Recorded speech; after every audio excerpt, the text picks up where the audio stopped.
Europe एक ऐसा विशाल बाजार है जिसका काम भारतीय मसालों के बिना ठीक से चल ही नहीं सकता। लेकिन हाल ही में यूरोप के कुछ देशों ने, खासकर नीदरलैंड ने, अचानक बड़ा कदम उठाते हुए भारत से आने वाले मसालों की कई खेप को अपनी सीमा पर रोक दिया है।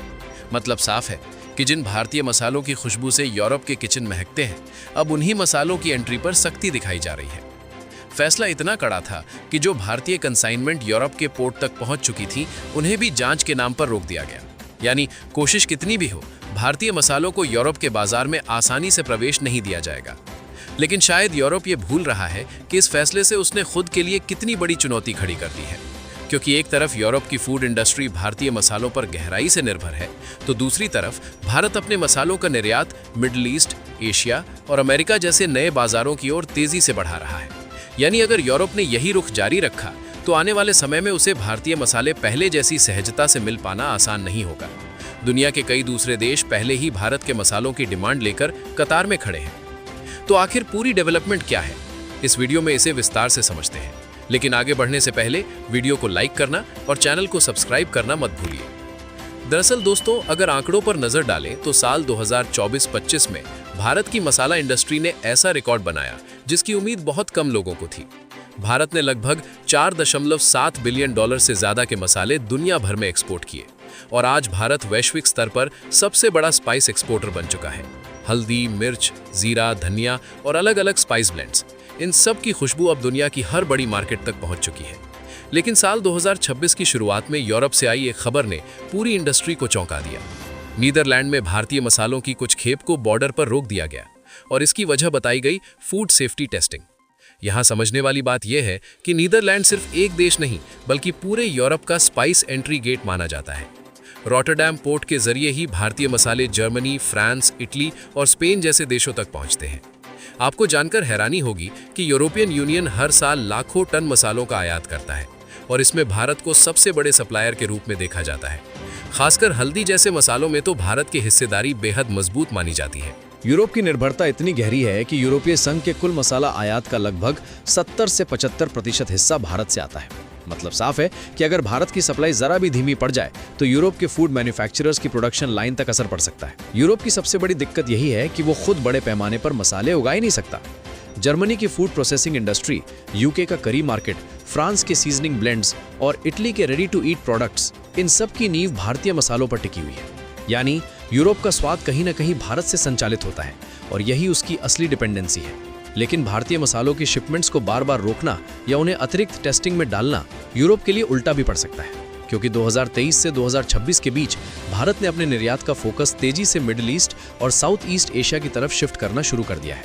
अब भारत केवल यूरोप केंद्रित रणनीति पर निर्भर नहीं है।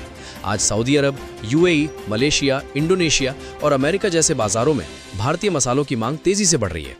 इन देशों में इंडियन क्विजीन और स्पाइस मिक्सेस की लोकप्रियता इतनी बढ़ चुकी है कि कई जगह इंपोर्ट ग्रोथ डबल डिजिट में दर्ज की जा रही है। तो तस्वीर बिल्कुल साफ है। अगर यूरोप बार बार भारतीय मसालों को रोककर दबाव बनाने की कोशिश करता है तो भारत के पास अब वैकल्पिक बाजार मौजूद है।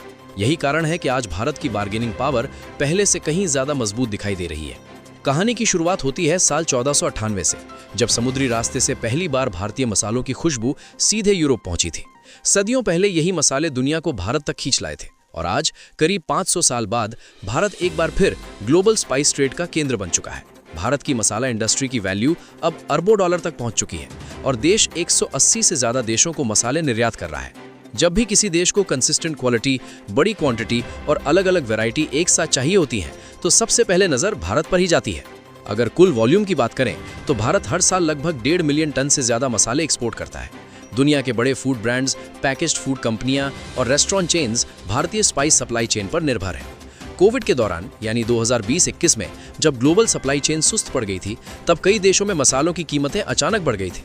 उस समय भी बायर्स ने भारत की ओर रुख किया, क्योंकि इतनी विविधता और इतना बड़ा स्केल किसी और देश के पास उपलब्ध नहीं था। अब अगर प्रतिस्पर्धा की बात करें तो चीन, वियतनाम और इंडोनेशिया जैसे देश स्पाइस मार्केट में भारत के सामने जरूर खड़े हैं, लेकिन ये देश ज्यादातर सिंगल कैटेगरी सप्लायर माने जाते हैं। जैसे वियतनाम काली मिर्च में मजबूत है और चीन अदरक में, जबकि भारत एक साथ हल्दी, मिर्च, जीरा, धनिया, करी ब्लेंड्स और स्पाइस ऑयल्स तक का पूरा बास्केट उपलब्ध कराता है और यही उसे सबसे अलग बनाता है। भारत की बड़ी कंपनियां जैसे एमडीएच और एवरेस्ट ग्लोबल स्तर पर काम कर रही हैं। हाल के वर्षों में इन ब्रांड्स ने कई नए अंतर्राष्ट्रीय बाजारों में अपनी मौजूदगी और भी मजबूत की है। कुछ खास बैचों में टेस्टिंग से जुड़े मुद्दे सामने आए, जिसकी वजह से अतिरिक्त जांच बढ़ाई गई। लेकिन सच्चाई ये है कि ये पूरी इंडस्ट्री का संकट नहीं था, बल्कि एक रेगुलर कंप्लायंस प्रोसेस का हिस्सा था।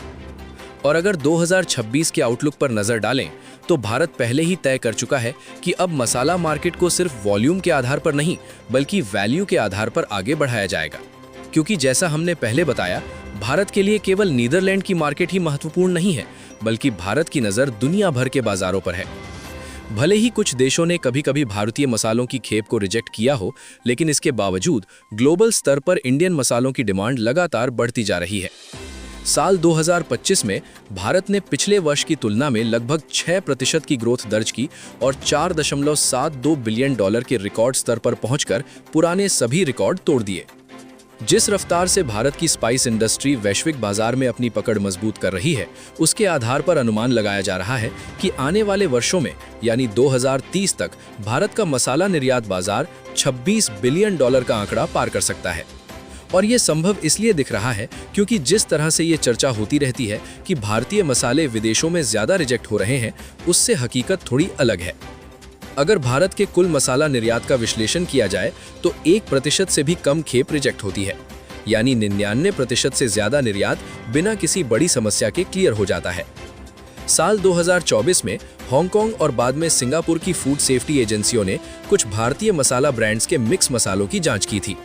जांच में दावा किया गया कि कुछ सैंपल्स में एथिलीन ऑक्साइड नामक केमिकल निर्धारित सीमा से अधिक पाया गया।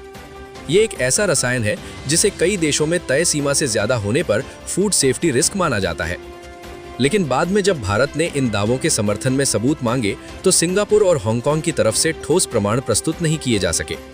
इसके बाद जिन प्रतिबंधों की घोषणा की गई थी, उन्हें धीरे धीरे वापस ले लिया गया और भारतीय मसालों की सप्लाई फिर से सामान्य गति से शुरू हो गई। अब आप अपनी कीमती राय हमें कमेंट बॉक्स में जरूर बताइए। क्या आपको लगता है कि जानबूझकर भारतीय मसालों में खामियां निकालकर उन्हें रिजेक्ट किया जाता है, या फिर भारत को अपनी क्वालिटी कंट्रोल प्रणाली को और मजबूत करने की जरूरत है? इस वीडियो को लाइक करें और अपने दोस्तों के साथ शेयर करें ताकि उन्हें भी सही जानकारी मिल सके। इसी तरह के और भी ज्ञानवर्धक वीडियो देखने के लिए चैनल को सब्सक्राइब करें और बेल आइकन को ऑल पर जरूर सेट करें। जय श्री राम।